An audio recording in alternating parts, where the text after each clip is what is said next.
بسم اللہ الرحمن الرحیم۔ السلام علیکم ورحمۃ اللہ وبرکاتہ۔ عابد راجہ چینل کی طرف سے آج میں اپنے دوستوں کو ایک بہت ہی پیاری دعا پڑھنا سکھاؤں گا۔ اس سے پہلے میں اپنے تمام دوستوں سے گزارش کروں گا کہ اس ویڈیو کو آپ نے آگے ضرور شیئر کرنا ہے۔ تو شروع کرتے ہیں۔ صحابی رسول فرماتے ہیں کہ ایک دن ہم نبی اکرم صلی اللہ علیہ وآلہ وسلم کی ابتدا میں نماز پڑھ رہے تھے۔ جب آپ رکوع سے سر اٹھاتے تو سمیع اللہ لمن حمدہ کہتے۔ ایک شخص نے پیچھے سے کہا ربنا ولک الحمد حمدا کثیرا طیبا مبارکا فی۔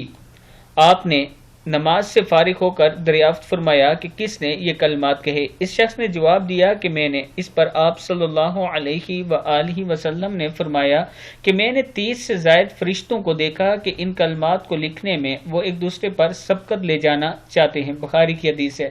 پھر ایک بار سن لیں۔ صحابی رسول فرماتے ہیں کہ ایک دن ہم نبی اکرم صلی اللہ علیہ وآلہ وسلم کی ابتدا میں نماز پڑھ رہے تھے۔ جب آپ رکوع سے سر اٹھاتے تو سمیع اللہ لمن حمدہ کہتے۔ ایک شخص نے پیچھے سے کہا ربنا ولک الحمد حمدا کثیرا طیبا مبارکا فی۔ آپ صلی اللہ علیہ وآلہ وسلم نے نماز سے فارغ ہو کر دریافت فرمایا کہ کس نے یہ کلمات کہے؟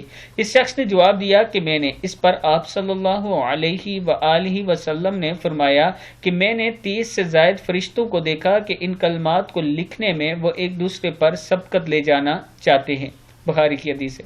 اس ویڈیو کو آپ دوستوں نے آگے ضرور شیئر کرنا ہے اور اس پر ضرور عمل کریں۔ السلام علیکم ورحمۃ اللہ وبرکاتہ۔